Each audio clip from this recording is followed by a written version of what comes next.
Hoy vamos a desglosar una pregunta que es clave para entender la realidad social de Guatemala, basándonos en el manual del Colegio Montenevado. La pregunta es, ¿qué significa realmente ser pobre?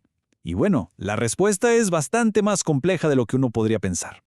A ver, vamos directo al grano con la pregunta central. Cuando hablamos de pobreza, ¿nos referimos únicamente a no tener dinero? Porque, seamos sinceros, es la idea más común, pero la realidad es mucho, mucho más profunda. Y es normal, ¿no? Casi siempre lo primero que asociamos con la pobreza es eso, no tener suficiente dinero para llegar a fin de mes. Pero, ¿de verdad es toda la historia? Pensemos un momento en este caso. Una persona puede tener un trabajo, recibir un sueldo, pero todos los días se enfrenta a no tener algo tan básico como agua limpia en su casa. ¿Podríamos decir que esa persona no está viviendo una forma de pobreza? ¿O qué tal este otro ejemplo? Alguien que tiene un techo, su propia casa, pero que nunca tuvo la oportunidad de terminar la escuela primaria. Esa falta de educación va a limitar sus oportunidades para el resto de su vida. Y esto nos lleva a una idea fundamental. Aquí está el concepto clave de todo esto. La pobreza es multidimensional. No se mide solo con lo que hay en la billetera. Es más bien como una red de carencias que incluye no tener acceso a buena salud, a educación, a servicios básicos, a oportunidades. Entender esto es crucial para ver la foto completa de la realidad en Guatemala. Ok, entonces, si el problema es así de complejo, ¿cómo lo analizamos? Bueno, las ciencias sociales nos dan diferentes herramientas. Imaginen que son como distintos pares de lentes, cada uno nos deja ver el problema desde un ángulo diferente. Cada una de estas disciplinas se va a enfocar en un aspecto distinto, y solo cuando los combinamos todos es que empezamos a tener una imagen clara y completa de lo que está pasando. El primer lente, el de la economía, es el que ya conocemos. Se enfoca en los ingresos. Básicamente, se pregunta si una familia tiene el dinero suficiente para comprar la canasta básica y cubrir sus necesidades. Es un punto de partida, claro, pero no es todo. Ahora, si nos ponemos los lentes de la sociología, la cosa cambia. La sociología no solo ve el dinero, analiza la exclusión social, o sea, cómo a ciertos grupos se les deja fuera del sistema, ¿saben?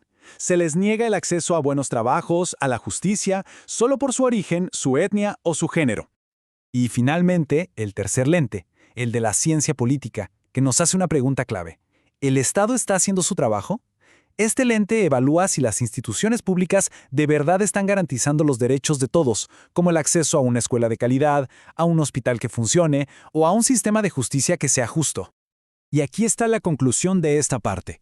Para entender de verdad la pobreza en Guatemala, no basta con usar solo uno de estos lentes. Necesitamos ponerlos todos juntos. La visión económica, la sociológica y la política. Solo así vemos la verdadera dimensión del desafío. Ahora, cuando todas estas dimensiones de la pobreza se juntan, crean un problema todavía más grave. Crean una especie de trampa de la que es muy difícil salir, una que se pasa de padres a hijos. A esto se le llama el ciclo de la pobreza. Aquí hablamos de pobreza estructural. Y ojo, esto no tiene que ver con el esfuerzo de una persona, sino con un sistema, una estructura, que se alimenta a sí misma. Si naces en ciertas condiciones, sin acceso a buena educación o salud, salir de ahí es increíblemente difícil. Miren cómo funciona este círculo vicioso. Si una familia tiene bajos ingresos, es muy probable que sus hijos tengan una educación limitada. Esa educación limitada los lleva a conseguir empleos precarios con sueldos bajos. Esto, a su vez, afecta a su salud y, por supuesto, los mantiene con bajos ingresos. Y así el ciclo vuelve a empezar con la siguiente generación. Y para que nos demos una idea de qué tan grande es esto en Guatemala, ahí les va una cifra que es, de verdad, impactante. 6 de cada 10. No es una estimación, son datos del Instituto Nacional de Estadística. Casi 6 de cada 10 personas en Guatemala viven en condiciones de pobreza. Esto es clave.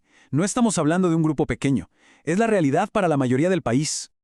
Pero bueno, entender el problema es solo el primer paso. La pregunta del millón es, ¿cómo rompemos este círculo? Y la respuesta no es sencilla. Es un desafío que nos involucra a todos como sociedad. A ver, no hay atajos ni soluciones mágicas. Para romper este ciclo se necesitan acciones coordinadas y a largo plazo. ¿Qué significa eso? Pues inversión fuerte del Estado en educación y salud de calidad, en crear empleos dignos con salarios justos y, claro, en políticas públicas que de verdad funcionen. Y este esfuerzo no es solo algo de Guatemala. De hecho, existe un plan, una hoja de ruta a nivel mundial que casi todos los países han acordado seguir. Son los 17 Objetivos de Desarrollo Sostenible, o los ODS. Son básicamente una agenda mundial para el año 2030 que busca atacar justo las raíces de la pobreza multidimensional. Van desde erradicar la pobreza hasta garantizar educación de calidad, salud y trabajo decente para todos. Y creo que la idea clave del manual y de los ODS es esta. Todo está conectado. No se puede luchar contra la pobreza si no se mejora la educación. No se puede garantizar la salud si no hay agua limpia. La solución, igual que el problema, tiene que ser multidimensional. Entonces, ahora que tenemos esta visión mucho más completa del problema, desde sus distintas dimensiones hasta el ciclo que lo mantiene y las posibles soluciones, la pregunta que queda en el aire ya no es ¿qué es la pobreza? La pregunta ahora es mucho más desafiante. ¿Por dónde empezamos a construir la solución?